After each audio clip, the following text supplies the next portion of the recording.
ಕ್ಷೇತ್ರದಲ್ಲಿ ಪ್ರತಿದಿನ ಒಂದಲ್ಲ ಒಂದು ಹೊಸ ಆವಿಷ್ಕಾರಗಳು ನಡೆಯುತ್ತಲೇ ಇವೆ. ಕೃಷಿಯಲ್ಲಿ ಉತ್ತಮ ಫಸಲು ಪಡೆಯಲು ಅರಳು ರೂಪದ ಯೂರಿಯಾ ಬದಲಿಗೆ ನ್ಯಾನೋ ಯೂರಿಯಾ ಬಳಸಿಕೊಂಡು ಖರ್ಚು ಕಮ್ಮಿ, ಹೆಚ್ಚು ವಿಸ್ತೀರ್ಣದ ಭೂಮಿಯಲ್ಲಿ ಬಳಸಬಹುದು ಎಂದು ಕೃಷಿ ಅಧಿಕಾರಿ ಪಿ ಮಂಜುನಾಥ್ ಹೇಳಿದ್ದಾರೆ. ನಾಯಕನಹಟ್ಟಿಯ ರೈತ ಸಂಪರ್ಕ ಕೇಂದ್ರದಲ್ಲಿ ಮಂಗಳವಾರದಂದು ನ್ಯಾನೋ ಯೂರಿಯಾ ಉಪಯೋಗದ ಕುರಿತಾಗಿ ಮಾತನಾಡಿದರು. ನಮಸ್ಕಾರ.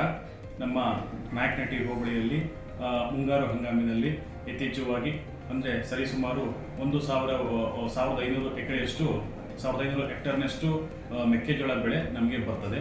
ಸೊ ಈ ಒಂದು ಮೆಕ್ಕೆಜೋಳ ಬೆಳೆಗೆ ಪ್ರಮುಖವಾಗಿ ತಳಕ್ಕೆ DAPಯನ್ನು ಕೊಟ್ಟು ಮೇಲು ಗೊಬ್ಬರವಾಗಿ ಯೂರಿಯಾ ಗೊಬ್ಬರವನ್ನು ಕೊಡ್ತಕ್ಕಂಥ ಒಂದು ಪದ್ಧತಿ ಇದೆ. ಶಿಫಾರಸು ಪ್ರಕಾರ ರೈತರು ಕೊಡ್ತಿದ್ದಾರೆ. ಆದರೆ ಇತ್ತೀಚಿನ ದಿನಗಳಲ್ಲಿ ಅಂದರೆ ಕಳೆದ ಒಂದು ವಾರದಿಂದ ಏನಾಗ್ತಿದೆಯಪ್ಪ ಅಂತಂದರೆ ಯೂರಿಯಾದ ಅಭಾವ ಇದೆ ಮತ್ತು ಪೂರೈಕೆ ಇಲ್ಲ. ರೈತರು ಸರ್ದಿ ಸಾಲಿನಲ್ಲಿ ನಿಂತು ತಗೋಬೇಕು ಮತ್ತು ಸಾಕಷ್ಟು ಸಿಗ್ತಾ ಇಲ್ಲ ಅಂತಕ್ಕಂಥದ್ದು ಒಂದು ಸುದ್ದಿ ಆಗಿದೆ. ಸೊ ಈ ಒಂದು ಸಂದರ್ಭದಲ್ಲಿ ನಾವು ಹೇಳೋದೇನಪ್ಪ ಅಂತಂದರೆ ಹೆಚ್ಚಿನದಾಗಿ ನಮ್ಮ ರೈತರು ಏನು ಮಾಡ್ತಾರಪ್ಪ ಅಂತಂದರೆ ಯೂರಿಯಾನ ಜುಡಿಷಿಯಲ್ ಯೂಸ್ನ ಮಾಡೋದಿಲ್ಲ, ನ್ಯಾಯಯುತವಾಗಿ ಬಳಕೆ ಮಾಡ್ದಲೇ ಅದನ್ನು ಹೆಚ್ಚಿನ ಪ್ರಮಾಣದಲ್ಲಿ ಬಳಕೆ ಮಾಡ್ತಕ್ಕಂಥದ್ದು ನಮ್ಮ ರೈತರನ್ನ ಪಾಲನೆ ಮಾಡ್ಕೊಂಡು ಬಂದಿರ್ತಾರೆ. ಸೊ ಏನಪ್ಪ ಅಂತಂದರೆ ಹೆಚ್ಚಿನದಾಗಿ ಯೂರಿಯಾವನ್ನು ಭೂಮಿಗೆ ನಾವು ಹಾಕೋದ್ರಿಂದ ಅದರಿಂದ ಏನೂ ಉಪಯೋಗ ಇಲ್ಲ. ಮಣ್ಣಿನ ಗುಣಧರ್ಮ, ಮಣ್ಣಿನ ಫಲವತ್ತತೆ ಇದ್ರ ಮೇಲೆ ತುಂಬ ದುಷ್ಪರಿಣಾಮವನ್ನು ಬೀಳುತ್ತೆ. ಸೊ ಹಾಗಾಗಿ ಆದಷ್ಟು ಕೂಡ ನಾವು ಯೂರಿಯಾವನ್ನು ಏನು ನಮ್ಮ ಕೃಷಿ ವಿಶ್ವವಿದ್ಯಾನಿಲಯಗಳು ಮತ್ತು ಕೃಷಿ ಇಲಾಖೆ ಇವರು ಶಿಫಾರಸು ಮಾಡಿರ್ತಾರೆ ಆ ಒಂದು ಪ್ರಮಾಣದಲ್ಲೇ ಯೂರಿಯಾ ರಸಗೊಬ್ಬರವನ್ನು ಬಳಕೆ ಮಾಡ್ಕೋಬೇಕು. ಇದು ಒಂದು. ಇನ್ನೊಂದು ಏನಪ್ಪ ಸುದ್ದಿ ಅಂತಂದರೆ ಈ ಒಂದು ಯೂರಿಯಾಗೆ ಪರ್ಯಾಯವಾಗಿ ನಾವು ಹರಳು ರೂಪದ ಯೂರಿಯಾಗೆ ಪರ್ಯಾಯವಾಗಿ ನಾವು ನ್ಯಾನೋ ಯೂರಿಯಾವನ್ನು ಕೂಡ ನಾವು ಬಳಕೆ ಮಾಡ್ಕೋಬಹುದು. ಈಗ ಸಾಕಷ್ಟು ನಮ್ಮ ಕೃಷಿ ವಿಶ್ವವಿದ್ಯಾನಿಲಯಗಳು ಮತ್ತು ಸಂಶೋಧನಾ ಸಂಸ್ಥೆಗಳು ಇವರು ರಿಸರ್ಚನ್ನು ಮಾಡಿ ನ್ಯಾನೋ ಯೂರಿಯಾವನ್ನು ತಂದಿದ್ದಾರೆ. ಈ ಒಂದು ನ್ಯಾನೋ ಯೂರಿಯಾ ಏನಪ್ಪ ಅಂತಂದರೆ ಅತ್ಯಂತ ಸಣ್ಣ ಪ್ರಮಾಣವನ್ನು ಬಳಕೆ ಮಾಡಿಕೊಂಡು ಹೆಚ್ಚು ವಿಸ್ತೀರ್ಣಕ್ಕೆ ಸ್ಪ್ರೇ ಮಾಡ್ತಕ್ಕಂಥ ಒಂದು ನ್ಯಾನೋ ಯೂರಿಯಾ. ಇದು ದ್ರವ ರೂಪದಲ್ಲಿ ಬರ್ತದೆ. ಸಾಮಾನ್ಯವಾಗಿ ನಮಗೆ ಈ ಒಂದು 500 ml ಬಾಟಲ್ಗಳಲ್ಲಿ ನಮಗೆ ನ್ಯಾನೋ ಯೂರಿಯಾ ಸಿಗ್ತದೆ. ಸೊ ನಮ್ಮ ನ್ಯಾನೋ ಯೂರಿಯಾಗೂ ಮತ್ತು ಹರಳು ರೂಪದ ಯೂರಿಯಾಗೂ ಏನಪ್ಪ ವ್ಯತ್ಯಾಸ ಅಂತಂದರೆ ನಾವು ನ್ಯಾನೋ ಯೂರಿಯಾವನ್ನು ಬಳಕೆ ಮಾಡಿಕೊಂಡು ಉತ್ಪಾದನಾ ವೆಚ್ಚವನ್ನು ಕೂಡ ನಾವು ಕಡಿಮೆ ಮಾಡ್ಕೋಬಹುದು ಒಂದು. ಮತ್ತು ಇದು ತ್ವರಿತವಾಗಿ ನಮಗೆ ಫಲಿತಾಂಶ ಕೂಡ ಸಿಗುತ್ತೆ. ಯಾವುದರಲ್ಲಿ? ನ್ಯಾನೋ ಯೂರಿಯಾದಲ್ಲಿ. ಹರಳು ರೂಪದ ಯೂರಿಯಾವನ್ನು ಬಳಕೆ ಮಾಡೋದ್ರಿಂದ ನಮ್ಗೆ ಏನಾಗುತ್ತಪ್ಪ ಅಂತಂದರೆ ನಾವು ಇವತ್ತು ಹರಳು ರೂಪದ ಯೂರಿಯಾವನ್ನು ಏನಾದರೂ ನಾವು ಇವತ್ತು ಹಾಕಿದ್ದೇ ಆಗಲಿ, ಇವತ್ತು ಹೆಚ್ಚಾಗಿ ಮಳೆ ಬಂದರೆ ಅದು ಲೀಚಿಂಗ್ ಲಾಸ್ ಆಗ್ತಕ್ಕಂಥ ಒಂದು ಪ್ರಮೇಯ ಜಾಸ್ತಿ ಇರ್ತದೆ. ಅಥವಾ ಹೆಚ್ಚು ನೀರು ಬಂದರೆ ಗೊಬ್ಬರ ಹಾಕಿದ ಮೇಲೆ ಅಥವಾ ಹೆಚ್ಚು ಮಳೆ ಬಂದರೆ ಅದು ಕೊಚ್ಚಿ ಹೋಗಿ ಲೀಚಿಂಗ್ ಲಾಸ್ ಆಗ್ತಕ್ಕಂಥ ಒಂದು ಸಂಭವ ಹೆಚ್ಚಿರ್ತದೆ. ಇದನ್ನು ನಾವು ನ್ಯಾನೋ ಯೂರಿಯಾವನ್ನು ನೇರವಾಗಿ ನಾವು ಸ್ಪ್ರೇ ಮಾಡೋದ್ರಿಂದ, ಬೆಳೆಗಳ ಮೇಲೆ ಸ್ಪ್ರೇ ಮಾಡೋದ್ರಿಂದ ಅದು ಬೇಗ ಬೆಳೆಗಳು ಹೀರ್ಕೊಂಡು ಅದು ಹೆಚ್ಚಿನ ಫಲಿತಾಂಶವು ಬೇಗನೆ ಬರ್ತದೆ ನಮಗೆ ಅಂತಕ್ಕಂಥದ್ದು ಎರಡು ವ್ಯತ್ಯಾಸ. ನ್ಯಾನೋ ಯೂರಿಯಾವನ್ನು ನಾವು ಹೇಗೆ ಬಳಕೆ ಮಾಡ್ಕೋಬೇಕಪ್ಪ ಅಂತಂದರೆ ಈಗ ಆಲ್ರೆಡಿ ನಮಗೆ ಇಫ್ಕೋ ಸಂಸ್ಥೆಯವರು ಮತ್ತು ಕೋರಮಂಡಲ್ ಸಂಸ್ಥೆಯವ್ರದ್ದು ನಮಗೆ ಈಗ ಆಲ್ರೆಡಿ ಮಾರುಕಟ್ಟೆಯಲ್ಲಿ ಲಭ್ಯ ಇದೆ. 500 ml ಬಾಟಲಿಗಳಲ್ಲಿ ನ್ಯಾನೋ ಯೂರಿಯಾ ಸಿಗುತ್ತೆ. ನಮಗೆ ಒಂದು ಚೀಲದ ಹರಳು ನಮಗೆ 280 ರಿಂದ 300 ರೂಪಾಯಿ ರೇಟ್ ಆಗ್ತದೆ.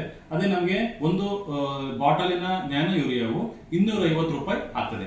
ಸೊ ಇಲ್ಲಿ ನಾವು ಒಂದು ಉತ್ಪಾದನಾ ವೆಚ್ಚವನ್ನು ಕೂಡ ಕಡಿಮೆ ಮಾಡ್ಕೋಬಹುದು. ಮತ್ತೆ ಈಗ ಆಲ್ರೆಡಿ ನಮ್ಮ ಏನು ಪ್ರಗತಿಪರ ರೈತರು ಅಂತಕ್ಕಂಥದ್ದಿದ್ದಾರೆ ಅವರೆಲ್ಲ ಬಳಕೆ ಮಾಡಿಕೊಂಡು ಹೆಚ್ಚಿನ ಒಂದು ಇಳುವರಿಯನ್ನು ಕೂಡ ಪಡ್ಕೊಂಡಿದ್ದಾರೆ. ಹೇಗೆ ಅಂತಂದ್ರೆ ಇದು ಲಾಸ್ ಆಗದೆ, ಲಾಸ್ ಕಡಿಮೆ ಆಗಿ, ಫರ್ಟಿಲೈಸರ್ ಲಾಸ್ ಕಡಿಮೆ ಆಗಿ ಹೆಚ್ಚಿನ ಪ್ರಮಾಣದಲ್ಲಿ ಬೆಳೆಗಳು ಹೀರಿಕೊಂಡು ಬೇಗ ಫಲಿತಾಂಶವನ್ನು ಕೂಡ ಕೊಡ್ತವೆ. ಉತ್ತಮವಾದ ಇಳುವರಿ ಮತ್ತು ಉತ್ಪಾದಕತೆಯನ್ನು ಕೂಡ ನಾವು ನಿರೀಕ್ಷೆಯನ್ನ ಮಾಡಬಹುದು. ಸೊ ಇದು ನ್ಯಾನೋ ಯೂರಿಯಾ ಆಗಿರುತ್ತೆ. ಇದರ ಒಂದು ಡೋಸೇಜ್ ಹೇಗೆ ಅಂತಂದ್ರೆ ನ್ಯಾನೋ ಯೂರಿಯಾವು ಬೆಳೆಯ ಪೋಷಕಾಂಶದ ಅವಶ್ಯಕತೆಯನ್ನ ಪೂರೈಸಲು ನೆರವಾಗುತ್ತದೆ. ಇದರಿಂದ ಪರಿಸರಕ್ಕೆ ಯಾವುದೇ ಹಾನಿ ಉಂಟಾಗದೆ ರೀತಿಯಲ್ಲಿ ಉತ್ತಮ ಫಸಲಿಗೆ ಉಪಯುಕ್ತವಾಗಿದೆ. ರೈತರು ಹತ್ತಿರದ ರಸಗೊಬ್ಬರ ಮಳಿಗೆಗಳಲ್ಲಿ ನ್ಯಾನೋ ಯೂರಿಯಾ ಲಭ್ಯವಿದ್ದು ಸಂಪರ್ಕಿಸಿ ಪಡೆಯಬಹುದಾಗಿದೆ ಎಂದು ತಿಳಿಸಿದ್ದಾರೆ. ನಮ್ಮ ನಾಯಕನಹಟ್ಟಿ ಹೋಬಳಿಯಲ್ಲಿ ಮುಂಗಾರು ಹಂಗಾಮಿನಲ್ಲಿ ಯಥೇಚ್ಛವಾಗಿ ಅಂದರೆ ಸರಿಸುಮಾರು 1,500 ಎಕರೆಯಷ್ಟು 1,500 ಹೆಕ್ಟೇರ್ನಷ್ಟು ಮೆಕ್ಕೆಜೋಳ ಬೆಳೆ ನಮಗೆ ಬರ್ತದೆ. ಸೊ ಈ ಒಂದು ಮೆಕ್ಕೆಜೋಳ ಬೆಳೆಗೆ ಪ್ರಮುಖವಾಗಿ ತಳಕ್ಕೆ DAPಯನ್ನು ಕೊಟ್ಟು ಮೇಲು ಗೊಬ್ಬರವಾಗಿ ಯೂರಿಯಾ ಗೊಬ್ಬರವನ್ನು ಕೊಡ್ತಕ್ಕಂಥ ಒಂದು ಪದ್ಧತಿ ಇದೆ. ಶಿಫಾರಸು ಪ್ರಕಾರ ರೈತರು ಕೊಡ್ತಿದ್ದಾರೆ. ಆದರೆ ಇತ್ತೀಚಿನ ದಿನಗಳಲ್ಲಿ ಅಂದರೆ ಕಳೆದ ಒಂದು ವಾರದಿಂದ ಏನಾಗ್ತಿದೆಯಪ್ಪ ಅಂತಂದರೆ ಯೂರಿಯಾದ ಅಭಾವ ಇದೆ ಮತ್ತು ಪೂರೈಕೆ ಇಲ್ಲ. ರೈತರು ಸರದಿ ಸಾಲಿನಲ್ಲಿ ನಿಂತು ತಗೋಬೇಕು ಮತ್ತು ಸಾಕಷ್ಟು ಸಿಗ್ತಾ ಇಲ್ಲ ಅಂತಕ್ಕಂಥದ್ದು ಒಂದು ಸುದ್ದಿಯ ಆಗಿದೆ. ಸೊ ಈ ಒಂದು ಸಂದರ್ಭದಲ್ಲಿ ನಾವು ಹೇಳೋದೇನಪ್ಪ ಅಂತಂದರೆ ಹೆಚ್ಚಿನದಾಗಿ ನಮ್ಮ ರೈತರು ಏನು ಮಾಡ್ತಾರಪ್ಪ ಅಂತಂದರೆ ಯೂರಿಯಾನ ಜುಡಿಷಿಯಲ್ ಯೂಸ್ನ ಮಾಡೋದಿಲ್ಲ, ನ್ಯಾಯಯುತವಾಗಿ ಬಳಕೆ ಮಾಡದಲ್ಲೇ ಅದನ್ನು ಹೆಚ್ಚಿನ ಪ್ರಮಾಣದಲ್ಲಿ ಬಳಕೆ ಮಾಡ್ತಕ್ಕಂಥದ್ದು ನಮ್ಮ ರೈತರನ್ನ ಪಾಲನೆ ಮಾಡ್ಕೊಂಡು ಬಂದಿರ್ತಾರೆ. ಸೊ ಏನಪ್ಪ ಅಂತಂದರೆ ಹೆಚ್ಚಿನದಾಗಿ ಯೂರಿಯಾವನ್ನು ಭೂಮಿಗೆ ನಾವು ಹಾಕೋದ್ರಿಂದ ಅದರಿಂದ ಏನೂ ಉಪಯೋಗ ಇಲ್ಲ. ಮಣ್ಣಿನ ಗುಣಧರ್ಮ, ಮಣ್ಣಿನ ಫಲವತ್ತತೆ ಇದ್ರ ಮೇಲೆ ತುಂಬ ದುಷ್ಪರಿಣಾಮವನ್ನು ಬೀಳುತ್ತೆ. ಸೊ ಹಾಗಾಗಿ ಆದಷ್ಟು ಕೂಡ ನಾವು ಯೂರಿಯಾವನ್ನು ಏನು ನಮ್ಮ ಕೃಷಿ ವಿಶ್ವವಿದ್ಯಾನಿಲಯಗಳು ಮತ್ತು ಕೃಷಿ ಇಲಾಖೆ ಇವರು ಶಿಫಾರಸು ಮಾಡಿರ್ತಾರೆ ಆ ಒಂದು ಪ್ರಮಾಣದಲ್ಲೇ ಯೂರಿಯಾ ರಸಗೊಬ್ಬರವನ್ನು ಬಳಕೆ ಮಾಡ್ಕೋಬೇಕು. ಇದು ಒಂದು. ಇನ್ನೊಂದು ಏನಪ್ಪ ಸುದ್ದಿ ಅಂತಂದರೆ ಈ ಒಂದು ಯೂರಿಯಾಗೆ ಪರ್ಯಾಯವಾಗಿ ನಾವು ಹರಳು ರೂಪದ ಯೂರಿಯಾಗೆ ಪರ್ಯಾಯವಾಗಿ ನಾವು ನ್ಯಾನೋ ಯೂರಿಯಾವನ್ನು ಕೂಡ ನಾವು ಬಳಕೆ ಮಾಡ್ಕೋಬಹುದು. ಈಗ ಸಾಕಷ್ಟು ನಮ್ಮ ಕೃಷಿ ವಿಶ್ವವಿದ್ಯಾನಿಲಯಗಳು ಮತ್ತು ಸಂಶೋಧನಾ ಸಂಸ್ಥೆಗಳು ಇವರು ರಿಸರ್ಚನ್ನು ಮಾಡಿ ನ್ಯಾನೋ ಯೂರಿಯಾವನ್ನು ತಂದಿದ್ದಾರೆ. ಈ ಒಂದು ನ್ಯಾನೋ ಯೂರಿಯಾ ಏನಪ್ಪ ಅಂತಂದರೆ ಅತ್ಯಂತ ಸಣ್ಣ ಪ್ರಮಾಣವನ್ನು ಬಳಕೆ ಮಾಡಿಕೊಂಡು ಹೆಚ್ಚು ವಿಸ್ತೀರ್ಣಕ್ಕೆ ಸ್ಪ್ರೇ ಮಾಡ್ತಕ್ಕಂಥ ಒಂದು ನ್ಯಾನೋ ಯೂರಿಯಾ. ಇದು ದ್ರವ ರೂಪದಲ್ಲಿ ಬರ್ತದೆ. ಸಾಮಾನ್ಯವಾಗಿ ನಮಗೆ ಈ ಒಂದು 500 ml ಬಾಟಲ್ಗಳಲ್ಲಿ ನಮಗೆ ನ್ಯಾನೋ ಯೂರಿಯಾ ಸಿಗ್ತದೆ.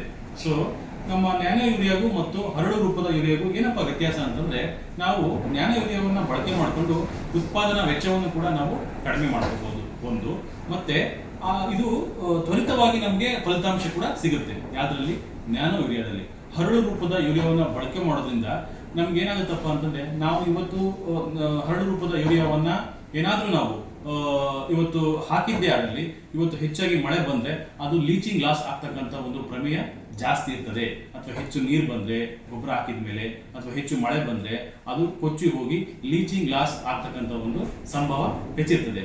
ಇದನ್ನು ನಾವು ನ್ಯಾನೋ ಯೂರಿಯಾವನ್ನು ನೇರವಾಗಿ ನಾವು ಸ್ಪ್ರೇ ಮಾಡೋದ್ರಿಂದ, ಬೆಳೆಗಳ ಮೇಲೆ ಸ್ಪ್ರೇ ಮಾಡೋದ್ರಿಂದ ಅದು ಬೇಗ ಬೆಳೆಗಳು ಹೀರ್ಕೊಂಡು ಅದು ಹೆಚ್ಚಿನ ಫಲಿತಾಂಶವು ಬೇಗನೆ ಬರ್ತದೆ ನಮಗೆ ಅಂತಕ್ಕಂಥದ್ದು ಎರಡು ವ್ಯತ್ಯಾಸ.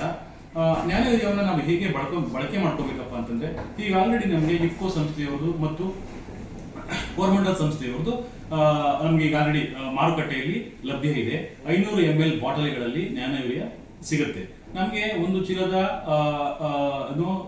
ಹರಳು ನಮಗೆ 280ರಿಂದ 300 ರೂಪಾಯಿ ರೇಟ್ ಆಗ್ತದೆ. ಅದೇ ನಮಗೆ ಒಂದು ಬಾಟಲಿನ ನ್ಯಾನೋ ಯೂರಿಯಾವು 250 ರೂಪಾಯಿ ಆಗ್ತದೆ.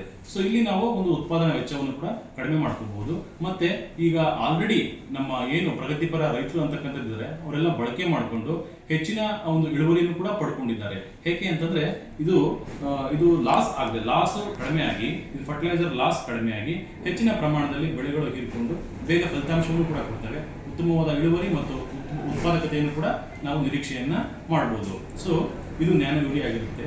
ಇದರ ಒಂದು ಡೋಸೇಜು ಹೇಗೆ ಅಂತಂದ್ರೆ